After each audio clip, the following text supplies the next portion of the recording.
May I know if this is Miss Amelia? Yes, it's me. And you are? Nice to meet you, Miss Amelia. My name is Henry. I was hired by your father, Mr. Smith, not long ago. He wanted me to keep you away from all of the misshapes and life-threatening dangers that are predicted to happen in the near future. What mishaps? Can you make it more specific? There's something you need to know, Miss Amelia. Your father told me that he has been battling a brain tumor for at least 3 years now. He decided not to tell you about his sickness because making you sad or concerned is the last thing he wants to do. His condition only gets worse as he gets older. Until recently, a flare-up has caused his life to hang on a thread. What? This can't be true. Why did he hide that cold and harsh truth from me? He knows how important he is to me, as my mother left us behind to pursue her own happiness. My father had to assume the responsibility of both man and woman in our family. Yet, not once in my whole life have I ever heard a single complaint from him. He even chose not to remarry so that he could put his heart and soul into raising me. His love for me truly can't be described by words. I can feel how deeply connected you and your father are, and I'm truly sorry for what you have to go through right now. I know this is difficult to bear all at once, but you need to be strong. Mr. Smith anticipated that when everyone knows about his current condition, some unfortunate events may happen to you and your dad's company. That's why I'm here, to make sure that you'll be safe, no matter what circumstances. Are you still with me, Miss Amelia? Yes, continue where you're at. I'm just gathering my courage, trying to calm down and not crying too much. I know you're a brave girl, Miss Amelia, and your father is always proud of you for that. But wait, why should I put my trust in everything you have to say? Clearly you just must be some random person who happened to know my number. Mrs. Smith figured that you would ask something similar. This is why your father asked me to personally send you a keepsake that's very dear to him, which is your mother's necklace. It should have arrived in your mailbox by now. Give me a few minutes to check. Well, I guess what you said is believable, because the one I found in my mailbox is definitely my mom's necklace, which my dad always carries in his pocket wherever he goes. Look, your father is still fighting hard for his life. Although he can hardly move, he's still able to talk and remains conscious about what's going on around him. In around 3 days, I'll read his testament on his behalf at the hospital. According to his will, you, Miss Amelia, will inherit not only his incredibly large fortune, but also his $1 million company. Well, money and power are never my first priorities. All I care about right now is my dad's vitality and well-being. Money and power may not matter much to you, but your father fears that some people may try to steal them from you, or even try to get rid of you so that they can lay their hands on your father's enormous property. That's why I'm here to protect you, and I'll be secretly watching over you from afar, and immediately interfere whenever I feel that your safety is in peril. But you gotta make sure that no one can find out the truth about me, even the people who are closest to you.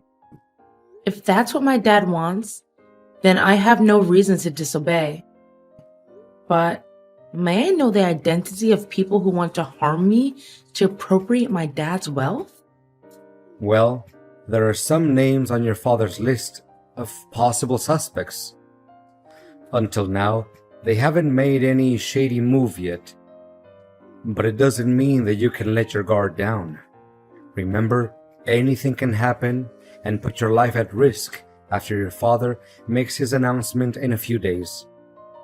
And you have to prepare yourself for the worst case scenarios. I understand. Thanks for the advice.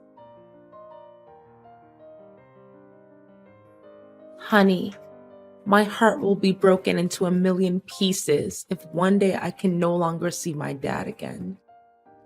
You know it hurts me as much as it hurts you.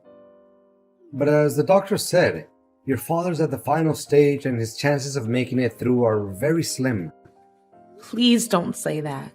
It saddens me to an infinite extent. I'm well aware that your dad occupies a very special place in your heart.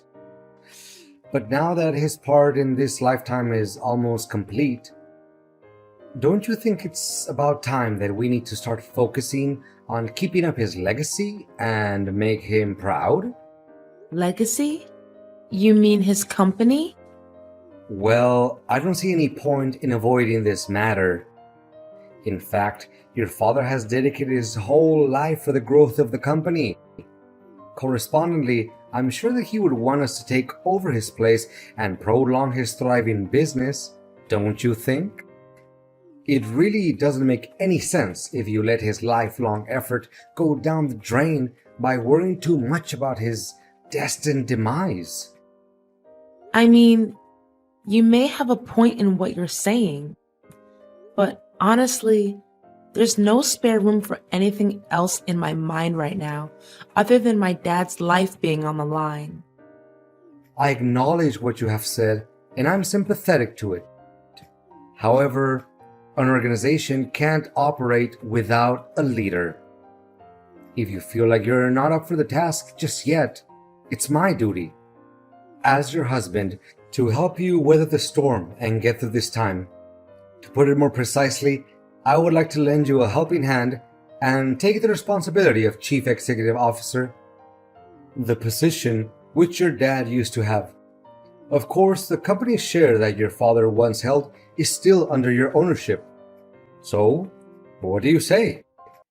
Well, I really appreciate your thoughtfulness towards me. Nevertheless, my dad had stated very clearly and in detail in his statement that he wants me to assume the role of Chief Executive Officer. And for that reason, I'm not planning to do anything that's against his last wish. Wait, do you seriously think that a woman is adequate for such a prestigious leadership role like CEO? Significant positions, especially company leaders, are not a joke, and they're obviously not meant for women, honey.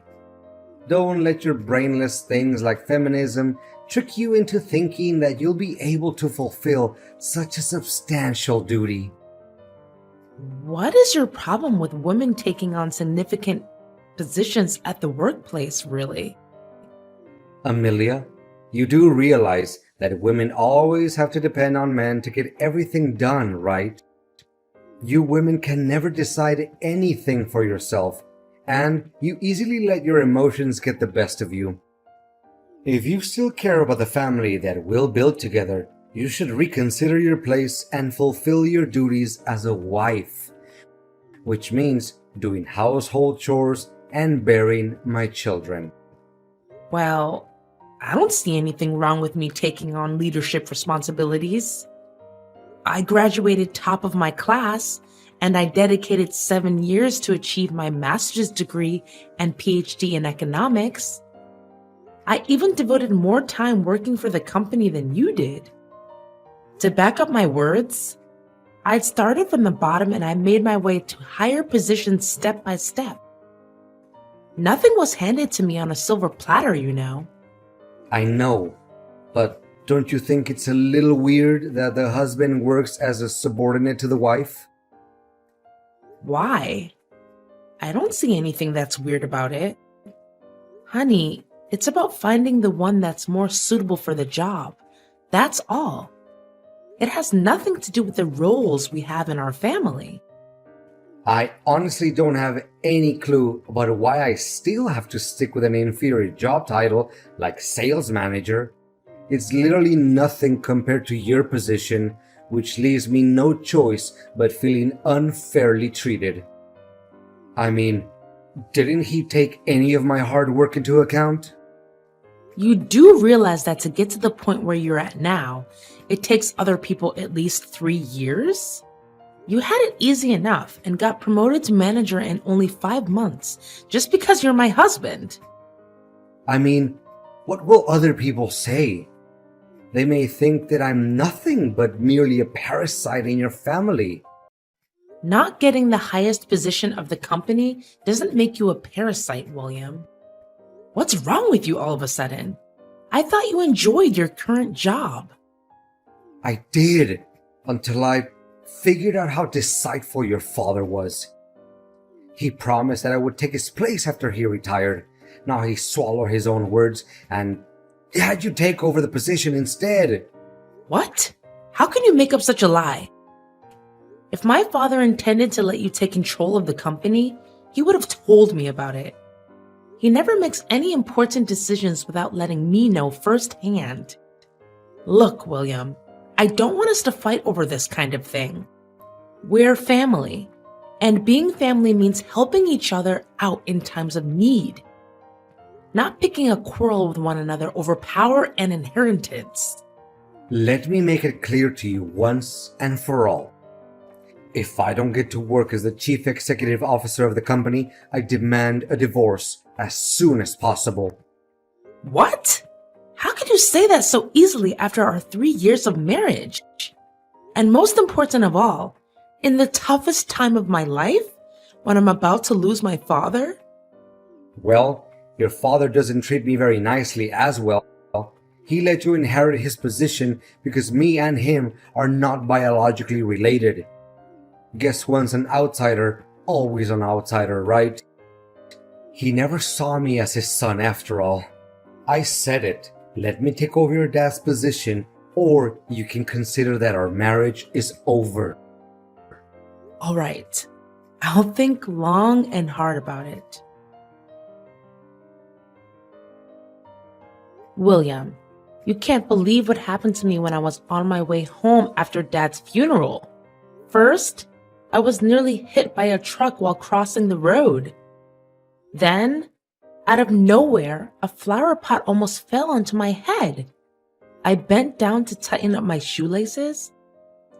That was why I didn't get hit. After that, there were some people sawing down a huge tree, and I was nearly crushed by that. It definitely was not a lucky day for me. But where are you now, William? After the funeral ended, you were nowhere to be found.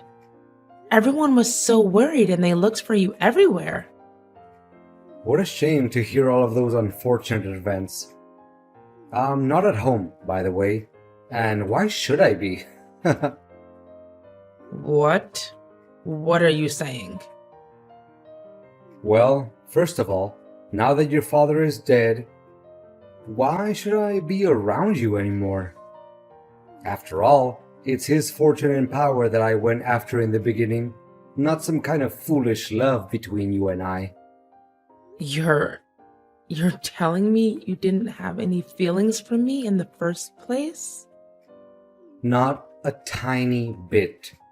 Do you actually think that I approached you and your family because I fell for you?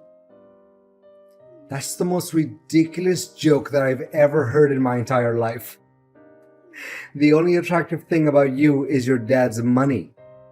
But I'm still the one who is in charge of my dad's company, right? How can you be so cocky? Well, not anymore. I now own papers proving that I'm the person who's gonna take over your dad's place as a CEO. He even gave me his shares in the company and every property that he possesses, including the house in which you're living. What? How could it even be possible? That's against the decision that he stated in his testament. There's no way he could do it without my approval. Don't you dare make things up. You know faking legal papers is a serious crime. Why should I be scared of your meaningless threat? My documents certainly comply with the law and regulations. They even contain your own father's handwriting and signature. So how can they be fake? face the fact that from now on, you'll be officially kicked out of your dad's company and from your own fancy house. However, if you behave well, I'll show some mercy and let you work as a cleaner at the company. I can't believe you can be so ruthless and careless. You make it seem like we were never husband and wife. Like we were nothing but strangers. It seems like you can't comprehend the situation very quickly, can't you? Look, it's over between us, and you'll be served with divorce papers soon enough. What's left for me is to enjoy my victory alongside the true love of my life, Luna. She's the one I'm gonna spend the rest of my life with. What? So you've been cheating on me too? How did I not notice that? In my eyes, you were a dutiful husband and a pious son-in-law to my father. You never came home late. You cooked for us whenever I was busy. You even took great care of my dad during his final days of living, as if he was your own biological dad. How did you change all of a sudden? Well, I didn't change anything. All I did was a little acting to cover my true intention. You don't know how much I had to contain myself from laughing as I saw you were blindly believing in everything I did and said. How could you do this to me? I just can't believe all of this. To think how kind me and my dad were to a jerk like you gives me chills down my spine. Kind? Am I hearing it correctly? Your father treated me like dirt. He didn't even let me take over the position that was rightfully mine all along. And you know what? He even had the nerve to, not just one time, scolded me and embarrassed me in front of my coworkers. I literally have no respect for that man. So you were holding a grudge against my dad this whole time? I mean, if he ever criticized you or your work, it was just because he wants you to be a better version of yourself and make progress. Well, now that hypocrite can carry all the criticism with him to his grave. So long, Amelia. Enjoy your homeless life. What is this, Amelia? Did you plan all of this? And what exactly are you talking about? Why, all of a sudden, I'm no longer the CEO of the company anymore. The securities didn't even let me in. Why are you asking me that question? Shouldn't you be the one who needs to interrogate your own conscience about all the good deeds you did behind my back? I can't believe such a cruel, heartless, and gruesome person like you would exist. What are you trying to say? Spit it out. Stop playing the fool. First, you took advantage of my father's sickness and brutally forced my father to sign all kinds of papers so that you can claim ownership of his fortune and his shares in the company. You threatened him, grabbed him by his neck. You even beat him ruthlessly. For a person that had only days to live like my father, how could he bear such an act of violence? You knew that, and you left him there dying all alone. It was you who killed my father. Hold on. Are you even listening to your own voice right now? Don't just accuse someone out of nowhere without evidence. I know damn well that I have all the evidence in the world to start a lawsuit against you. Do you know what I'm possessing right now? Full-length footage of you torturing my dad so that you can achieve your evil ambition. It was recorded by the hospital's cameras. Never in my worst nightmare could I imagine that one day my dad would be tortured to death by his own son-in-law. What? I thought I took care of it. You did do something about it. But fortunately, my bodyguard was smart enough to trace you down and recover the footage. Where the hell did you get yourself a bodyguard? That's just insane. I think what you just said is just a work of your imagination.